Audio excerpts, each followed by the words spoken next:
First of all, I would like to wish you Happy Independence Day. And as this thumbnail shows that I am going to do a short presentation on the history of the Indian national flag. So I am going to start. सबसे पहले जो flag design किया गया था वो स्वामी विवेकानंद के एक शिष्या के द्वारा, जिनका नाम निवेदिता था, डिज़ाइन किया गया था, जिसमें 101 येलो कलर के लैंप्स थे और एक ये रेड कलर का झंडा था और इसमें बीच में ये वज्र रखा गया था जो भगवान इंद्र का वज्र होता है उसे। जो रेड कलर था वो फ्रीडम को इंडिकेट करता था और जो येलो कलर था वो विक्ट्री को इंडिकेट करता था और जो वज्र था वो स्ट्रेंथ को इंडिकेट करता था। इसके बाद जो नेक्स्ट आया और जिसे हम कहते हैं कि जो फर्स्ट पहली बार ट्राई कलर फ्लैग का जो आइडिया आया वो सचिंद्र प्रसाद बोस और हेमचंद्र कानूनगो ने दिया।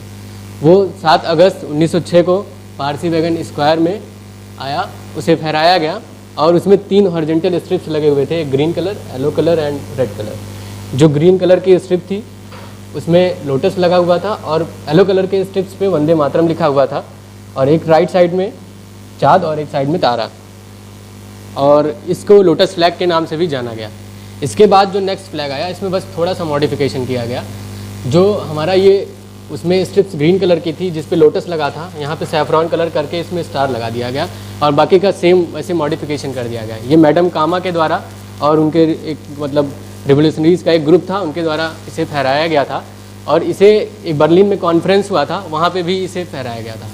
और जो ये 7 तारे थे ये सप्तऋषि को दर्शाते थे। ग्रुप ऑफ 7 स्टार्स कॉन्स्टलेशन सब लोगों ने जियोग्राफी में पढ़ा होगा।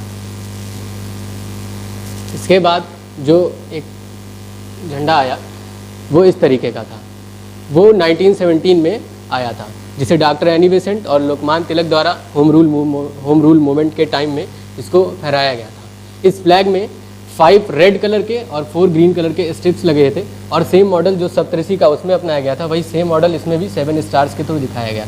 साइड में यूनियन जैक, क्योंकि ब्रिटिश की गवर्नमेंट थी इसलिए यूनियन जैक लगाया गया और 4 तारे इसमें भी दिखाए गए एक कॉर्नर में।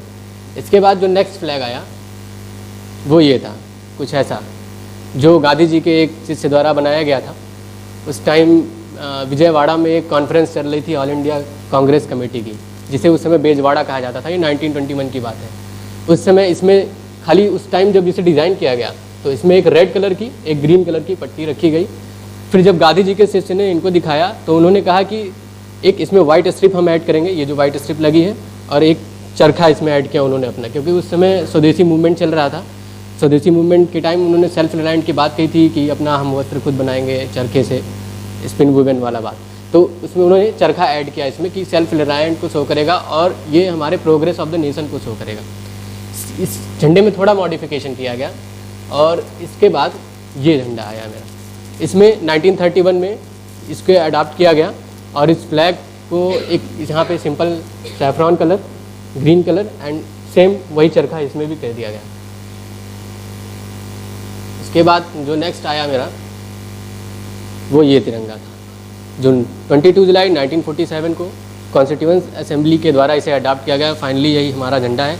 बस एक करेक्शन क्या किया गया उस तिरंगे में कि जो उनका चरखा था उसको हटा करके यहाँ पे अशोका का एम्परर, जो अशोका के चक्र है 24 व्हील्स का, वो यहाँ पे प्लेस किया गया, जो बताता है कि हमारा जो कंटिन्यूटी को जो बताता है। उसके बाद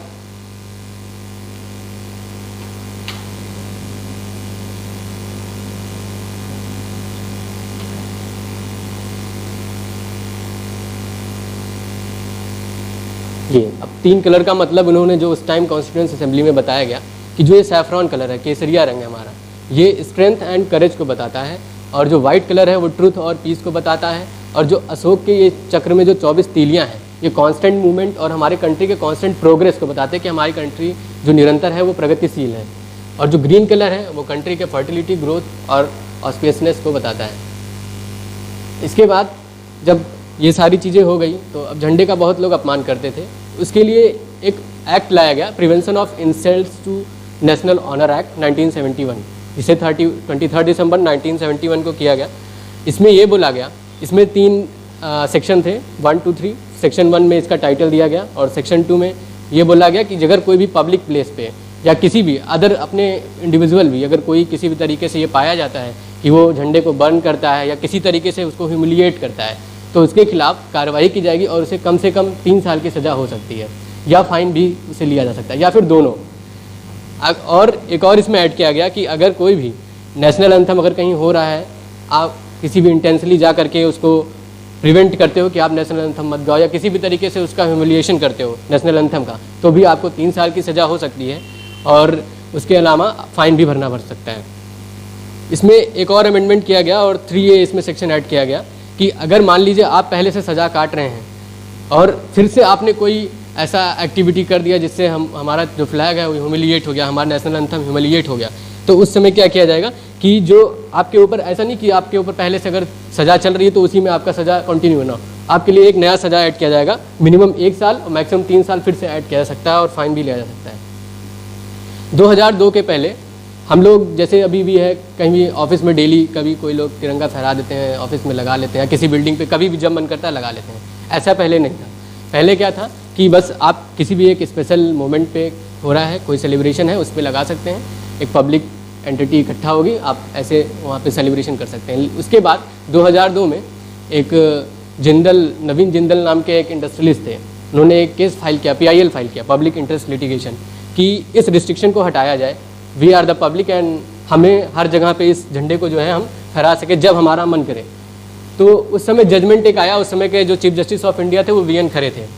उन्होंने ये कहा कि अंडर आर्टिकल 19(1)A जो कि हमारा कॉन्स्टिट्यूशन में पहले से रिटन है, जो कि freedom of speech and expression है, उसके तहत ये हमारा फंडामेंटल राइट है कि हम नेशनल फ्लैग को, मतलब उसको हम कभी भी जब चाहें तो हम फहरा सकते हैं, बट इंस्टेड कि हम उसको ह्यूमिलिएट ना करें। उसके बाद से उसी टाइम पे फ्लैग कोड लाया गया। फ्लैग कोड में ये बताया गया, मॉडिफाइड किया गया था, जो हमारा पहले से प्रिवेंशन एक्ट था, नेशनल ऑनर प्रिवेंशन एक्ट, उसको मॉडिफाई करके अमेंडमेंट करके ये एक्ट लाया गया। इसमें ये बताया गया कि आप सेवरल डेज पे इसे फहरा सकते हैं, और बट इसका डिसरिस्पेक्ट नहीं होना चाहिए ट्राई कलर का हमारे, और ये हमारा फंडामेंटल ड्यूटी खुद का भी है, हमारे कॉन्स्टिट्यूशन में ये ऑलरेडी रिटन है। अगर हम फंडामेंटल राइट से फंडामेंटल ड्यूटी हम लेते हैं, फंडामेंटल राइट लेते हैं, तो फंडामेंटल ड्यूटी भी हमारी आर्टिकल 15(1) है कि हम अपने फ्लैग का रिस्पेक्ट करें। इसके बाद डूज एंड डोंट्स, इस जो हमारा फ्लैग कोड आया 2002 में, उसमें कुछ बताया गया कि आप कर सकते हैं, क्या नहीं कर सकते। उसमें जो बताया गया सबसे पहला पॉइंट कि educational institution, school, college, sports camps, किसी भी जगह पे हम इस फ्लैग को फहरा सकते हैं, होस्ट कर सकते हैं, और कोई भी मेंबर हो, चाहे वो पब्लिक का हो, चाहे वो प्राइवेट मेंबर हो, या कोई भी मेंबर, वो फहरा सकता है इसे। उसके बाद डोंट्स में क्या बताया गया कि इंटेंशनली आप इस फ्लैग को डिसरिस्पेक्ट नहीं कर सकते, इंटेंशनली आप इसको पानी में डुबाए नहीं, आप इसको जलाएं नहीं किसी भी तरीके से, और अगर आप झंडे को फहराते हैं सनराइज़ के बाद उसको फहराइए, सनसेट के पहले उतार लीजिए। इसके बाद अगर मान लीजिए वेदर गड़बड़ है तो ठीक है, उतना चलता है, उतना उन्होंने प्रोविज़न दे रखा है। कुछ इसी में फ्लैग कोड जो आया, इसमें कुछ प्लेसमेंट प्रोटोकॉल भी बताया गया कि हम झंडे को कैसा रखें, कैसा वो सही होगा। इस प्लेसमेंट प्रोटोकॉल में जो पहला फिगर आया ये कि हम जब फॉरेन में जाते हैं, जैसे IS IFS बन के लोग जाएंगे, तो वहाँ कंट्री को रिप्रेजेंट करेंगे, तो इस तरीके का झंडा लगाया जाएगा। तो वहाँ पे ये प्रोटोकॉल दिया गया कि इस तरीके से आप डायगनली रखेंगे, एक आपका झंडा, एक जो दूसरी कंट्री होगी उसका। करेक्ट हॉरिजेंटल वर्टिकल डिस्प्ले ये दिया गया। इसके साथ हमारा स्लाइड खत्म होता है। एक छोटा सा लाइन लिखा मैंने, जब आँख खुले तो धरती हिंदुस्तान की हो, जब आँख खुले तो धरती हिंदुस्तान की हो, जब आँख बंद हो तो यादें हिंदुस्तान की हो, जब आँख बंद हो तो यादें हिंदुस्तान की हो, हम मर भी जाएं तो कोई गम नहीं, लेकिन मरते वक्त मिट्टी हिंदुस्तान की हो।